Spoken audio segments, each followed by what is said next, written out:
Саламатсыз урматтуу мырза, сизге кат жазып жаткан Жалал-Абад областынын Каракөл шаарындагы Чолпонбай Төлөбердиев атындагы номер 2 жалпы билим берүү инновациялык мектебинин 7В класынын окуучусу Исраилова Гүлназ Максатовна. Сиздин көп көйгөйлөрдү чечип жатканыңызды билип кат жазып жатам. Менин катымды окуп чыгып, бир жыйынтык чыгарып жардам берет деп ишенем. Акыркы жылдарда болуп жаткан климаттык өзгөрүүлөрдөн адамдар, анын ичинен өзгөчө балдар жабыркап жаткандыгы жүрөгүмдү өйүп тынчымды алат. Бул көйгөйлөрдү тиешелүү адамдар чечпесе, планетабыздагы жашоочулардын абалы кандай болот? Мага окшогон өсүп келе жаткан жаш балдардын ден соолугун ким ойлойт? Жер планетасы кандай кооз жана кайталаңыз. Биз анын сулуулугун айтып суланып келебиз. Бирок күн санап билим техниканын өнүгүшү менен адамдар жаратылышты өз керектөөлөрүнө каалагандай колдоно баштады. Климаттын өзгөрүшү бир гана адамдарга эле эмес, жан-жаныбарларга дагы зыяны тийип жатат. Өсүмдүктөрдүн, жаныбарлардын түрлөрү азайып, жок болуп кетүү коркунучунда турат.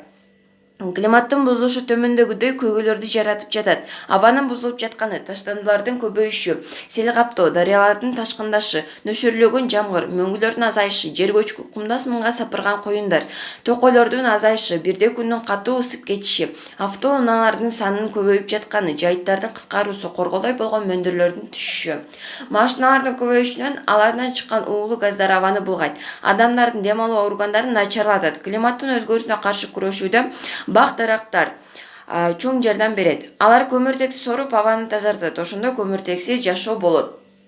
Абаны бак-дарактар тазартат. Аларды жаз алды менен отургузуу керек. Мөңгү табияттан бизге берилген белек. Аны сактабай, жасалма жол менен талкаланышы чоң зыян алып келет. Кургакчылык болот, электр энергиясын өндүрүүдө кыйынчылык жаралат. Дыйканчылыкта да суу жетишпей, чыр-чатактар көбөйөт. Ошондуктан мөңгүлөрдү сакташ керек. Таштандылардын көбөйүп жатканы чоң көйгөйлөрдүн бири. Мындай оору жоготуу чымын-чиркейлер көбөйүп, ден соолукка терс таасирин тийгизип жатат. Ошондуктан ар бир жаран өзү жашаган аймактын тазалыгына жардам көрсөтүш керек.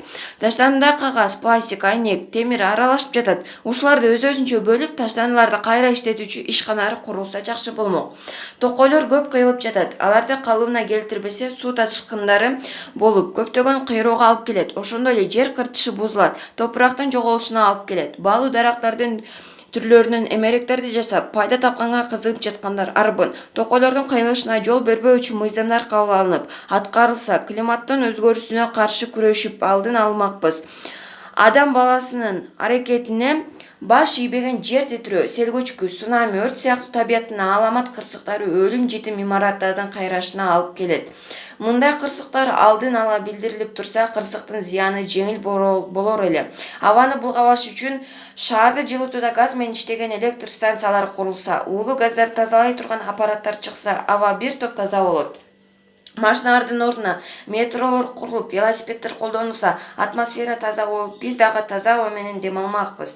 Жер планетасындагы ар бир адам ким болбосун, кайсы өлкөдө жашабасын, климатка терс таасир эткен көрүнүштөр менен күрөшүүсү зарыл. Бийик тоолуу Кыргызстанбы, же эң ысык Африкабы? Айырмасы жок. Баарыбыз бир аба менен дем алабыз. Аба, климат, табият боюнча мамлекеттер арасында чек жок. Климатты коргоо боюнча көп маселелер көтөрүлөт, бирок куру сөз менен калып жатат. Мен сизди сөздөн ишке өтүүгө жардам берет деп ишенем.